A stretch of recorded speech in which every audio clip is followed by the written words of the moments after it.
Kā jau teicu, Irāna ir visai noslēgta valsts, tāpēc informācija, kas nāk no turienes, ir visai skopa un pastarpināta. Tāpēc es šovakar studijā esmu aicinājis manu kolēģi ārpolitikas ekspertu Edvīnu Inkenu. Labvakar, Edvīna. Edvīna, tu esi atgriezies burtiski pirms dažām dienām no Teherānas, kur tik bieži cilvēki vis nebrauc. Kāds iespējas tev radās, vai tiešām šī valsts tāda nomākta, gatavojās visi karam, tā vien dara kā lozungus par savas valsts pareizo kursu, skandinu un tā tālāk un tā joprojām? Varbūt sākumā mazliet par to noslēgtību. Salīdzināsim divus skaitļus. Latvija, ja pat Rīga varētu teikt, gadā redz aptuveni 3 miljonus turists. Irāna, kurā ir nebeidzams kultūras vērtības, ko vajadzētu apskatīt, uz vairāk nekā 70 miljoniem iedzīvotāju gadā ir 500 000 turisti, no kuriem lielākā daļa ir no musulmaņu valstīm. Ko tad nebrauc pārējie? Vai arī nelaiž viņus? Laiž, tā nav problēma. Aizbraukt var katrs, vīzu var nopirkt lidostā. Cilvēki baidās. Cilvēkiem liekas, ka tur tūlīt būs karš. Tāpēc ieraudzīt tur cilvēks no Eiropas vai Savienotajām valstīm ir gandrīz neiespējami, pat klejojot pa visiem turisma objektiem. Otrā lieta, kas ir ļoti svarīga, kā jūtās irāņi paši. Viņi jūtās aplenkti. Un tas ir diezgan objektīvi, ja mēs paskatāmies uz karti, jo blakus viena valsts ir Afganistāna, otra ir Pakistāna un trešā Iraka. Visas trīs valstis, kur vai nu ir amerikāņu karaspēks, vai kur ir Amerikai pietiekami lojāla valdība. Bet tā viņiem tāda fobija? Jā, viņiem liekas, ka viņiem tūt uzbruks. Un viņi savā propagandā viņi aiziet līdz absurdam. Sarunās it kā ar normāliem cilvēkiem viņi saka, ka jānāsai melnās čadras tikai tāpēc, ka cilvēki atnāks amerikāņi un izvaros turpat vai visas sievietes. Viņi dzīvo iekšējā histērijā, kas tiek kurināta ļoti vienkāršā veidā, noslēdzot ārējo vidi. Viņi pieņem caur internetu, tu neies Twitterā, tu neies Facebookā, tu nevarēsi īsti komunicēt ar pasauli. Viņi ir slēgta valsts ar iekšējo propagandu, kas ir labi, kas mums ko atcerēties? Padomju Savienības laiks var būt tādā vēl sliktākā izpausme nekā Brežņeva pēdējā. Bet tā oficiālā propaganda, es saprotu, ir viena lieta. Man vairāk interesē, ko domā cilvēki, jo tie jau arī nosaka to toni, un tas jau ir arī visas valsts kodols, nevis tie valstu vadītāji, kas pie varas ir tikuši. Viņi spēlē lielās ģeopolitiskās spēles. Ko parasti ikdienas cilvēki, viņi arī tā ir gatavi karam, uzskata, ka jātaisa atombumba un ka taisnība ir tikai viņiem?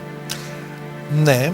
Lielākā daļa no viņiem, es domāju, patiesi tic, ka atombumba netiks radīta, ka tas ir tiešām tikai vajadzības, kas saistīts ar elektrības ražošanu, jo Irānai ir viena no vislabākajām un kvalitatīvākām urāna krātuvēm pasaulē. Viņi tiešām ir ļoti bagāti valsts šai nozīmē. Viņi saka, kāpēc jūs mums ļaujat naftu iegūt un dedzināt viņu automašīnās un neļaujat ražot elektrību no šī urāna?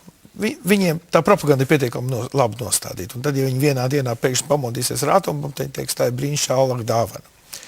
Tajā pašā laikā cilvēki ir tāpat kā jebkurā vietā pasaulē ir dažādi. Un tomēr, ja mēs runājam par tiem cilvēkiem, kurus mēs varētu nosacīt, no tiem, ar ko mēs tikāmies kā progresīvus, viņi ir nomākti no režīma nekustīguma, nevēlēšanās runāt ar pasauli, noslēgtības. It sevišķi, ja mēs runājam par studentiem un jauno paudzi. Bet tai pašā laikā viņi ir pazemoti no tā, viņi saka, pirmo reizi Irāna, ja Persija, kas būtu pareizais nosaukums, pēc tam, kad Aleksandrs Lielais sakāva Persus, padomā, tas bija pirms mūsu ēras, ja? Pirmo reizi šī valsts ir neatkarīga un grib veidot savu politiku. Un tad visi ir iebekļi un imperiālisti. Bet tā jau arī savu veidu propaganda tomēr ir. Cik lielā mērā šobrīd šīs tālākās starptautiskās konsekvences var spiediens pret viņiem tiks izdarīts arī turpmāk? Sarunas būs vai nebūs grūti teikt, cerēsim, ka būs. Kāds tālākais risinājums? Tik tiešām viss sliktākais varētu būt. Kā tu zini, ārpolitika ir tikai iekšpolitikas turpinājums. Ja? Ja mēs runājam par Irānas politisko sistēmu, kas ir klerikāla, kas ir nekustīga un tomēr arī viņi balstās uz naudu. Viņi balstās uz 6 lieliem klaniem, starp kuriem prezidents arī tagad ir iegūs milzīgu vietu. Korupcija un tādas lietas tur ir ikdienas parādība, un cilvēki zina, ka tas, kas ir nonācis pie varas, izmanto šo varu par labu sev. Tas Irānā tiek uz katru stūri runāt, cilvēki nekaunās par to runāt, nebaidās runāt. Tā kā faktiski... Bet pasauli jau spiedīs. Pasaules spiedīs, par to nav nekādu šaubu, bet tas galvenais spiediens ir iekšpolitiskais. Un tas, ko saka irāņi, un kas ir pats trakākais, kam laikam ir jātic. vēlēšanas notiek formāli ārēji pareizi, bet viņus nozoga. Un tāpēc viņu cerība uz vēlēšanām pašreiz ir iesaldēta. Tagad mēs runājam par to, ko pasaule izdara. Tas arī, kas bija ārsižetā, Irānā pašreiz notiek karš. Tur jau viņš notiek. Jo diversijas, cilvēku nogalināšanas, ko realizē pasaules izlūkdienas, tur tieši fiziski. Kiberuzbrukumi visaugstākā līmenī, tas taču ir karš. Viņš aizkavējis atombombas attīstību uz 3-4 gadiem. Paralēli iet sarunas. Tieši tā kā ir minēts, pašreiz nav rezultāti, bet viņas turpināsies. Tā kā tā ir paralēla spēle, un Irāna neapšaubām pašreiz ir pasaules spēcīgāko spēlētāju koncentrācijas vieta. Gribu vēl pavaicāt tev par mūsu šīs nedēļas svarīgāko politisko notikumu, kas mums gaida, ārpolitiskās debatas Saeimā par ārpolitiku, Latvijas ārpolitikas problēmām, tev kā ārpolitikas ekspertam. Latvijai ir ārpolitikā problēmas? Par ko mēs varam šajās debatēs runāt, uzklausīt un viss? Mums ir daži uzdevumi, kurus nav skaidrs, kā mēs izpildīsim. Pats galvenais uzdevums, kas pašreiz mums ir priekšā, ir 15. gadā Latvija būs Eiropas Savienības prezidējošā valsts. Tam ir jāsagatavojas godam. Un, kāds ir rakstīts visos dokumentos, šī sagatavošanās sākās. Bet mums ir neskaidra situācija tagad, kurš īsti Ģercvalds Kristovskis vai Pabrikungs pa īstam to darīs. Pabrikam it kā tā bija teikt. Bet tas notiek ārlietu ministrijā. Kā tad viens ministrs, otru ministri? Tur ir mazliet aiz tiem kompromisiem, kas bija jāpieņem, lai izvietot visas vajadzīgās figūras amatos, ir zaudēta skaidra līnija, kā to var izdarīt. Ir zaudēta vienvadība, ir zaudēta līderība šajā jautājumā. Atcerēsimies vienu lietu.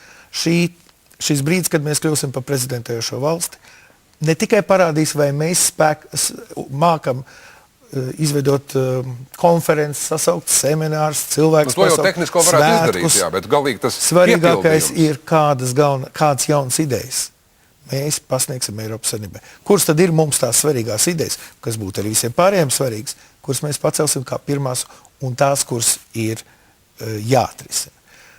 No sižeta ir viena lieta, kam es īsti nevaru piekrist Kalniņa kungam, jo vēl pavisam nesen Eiropas Savienībā jau bija 4 komisāri, kas nodarbojas ar ārpolitiku. Mūsu ārpolitikas lielākā daļa, tā izskaitā Tuvie Austrumi, Irāna, Ķīnas valūtas kotācijas problēmas, viņas sen ir aizgājušas uz Eiropas Savienību. Bet tas ir normāli, viņas tomēr liela valsts, liela līdz ar to mums ir brīvāks rokas uz to, kas interesē tikai mūsu. Piemēram, uz to, kā Ķīnas, Indijas un Japānas tirgu tiem tirgiem izdzīt cauri mūsu zāles, jo zāles ir kaut kas tāds, ko mēs ražojam ar augstu pievienoto vērtību. Un uz to jākoncentrējās. Ārlietu ministrs teica, ka viņš to darīs. Viņš pareizi saka, īstenībā šī te prioritāte uz ekonomiku ir jau 6 gadus. Bet vai mēs izjūtam to, ka tie jaunie izaicinājumi ir viena lieta, tos tikai definēt? Ārpolitikas prioritātes, kas mums bija šobrīd, viņas formāli vairs nedarbojās. Tikai līdz 10. gadam bija. Vai mēs saprotam to un vai mēs mākam to realizēt? Es domāju, ne tikai varbūt ministrijas līmenī, bet arī visu politiķu valdošo aprindu līmenī. Es tev nevarētu atbildēt pilnīgi viennozīmīgi. Kāds saprot, kāds nesaprot. Jo mums vēl mazliet jūka arī Eiropas lietas ar pārējo starptautiskiem jautājumiem. Eiropas lietas pa lielākai daļai ir mūsu lielā iekšpolitika. Un tad, kad mēs karojam par zivju kvotām, par lauksaimniecības atbalstu, par atbalstu platībām, ja, tas ir tikai mūsu iekšpolitikas turpinājums. To veids arī speciāls nozarēs. Un mums nevajadzētu šīs lietas uzskatīt par ārpolitiku. Ārpolitikas debats notiks. Tas būs tikai tā politinformācija, tā vienkāršot runājot deputātiem, kas ir jauni, lai saprastu, ka tā pasaule tomēr liela, formāli liela, lai gan patiesībā maza, bet kā aiz Latvijas ar kaut kas notiek. Ko tu sagaidi no tām? Kaut kāds tālāk ejošs konsekvences arī? Tā godīgi? Neko. Es esmu piedalījies, kādās 5-6 tādās debatēs. Tā ir parunāšana, jo, ja grib kaut ko izšķirt, jāpieņem dokuments. Pieņemsim, būtu jāizveido jauna ārpolitiskā stratēģija, kur godīgi jāpasaka, mēs sev atstājam ārpolitikā tikai šos laukumiņus. Pārējie ir aizgājuši uz NATO vai uz Eiropas Savienību. Tā būtu jauna stratēģija, bet tas jāuztais. Raudzīsim, kā attīstīsies notikumi, kāds būs šīs debatas jau šo ceturtdienas Saeimā, bet pievērsīsimies raidījuma izskaņā kaut kam garšīgākam, kas var būt garšīgāks par karaliskām kāzām. Pēc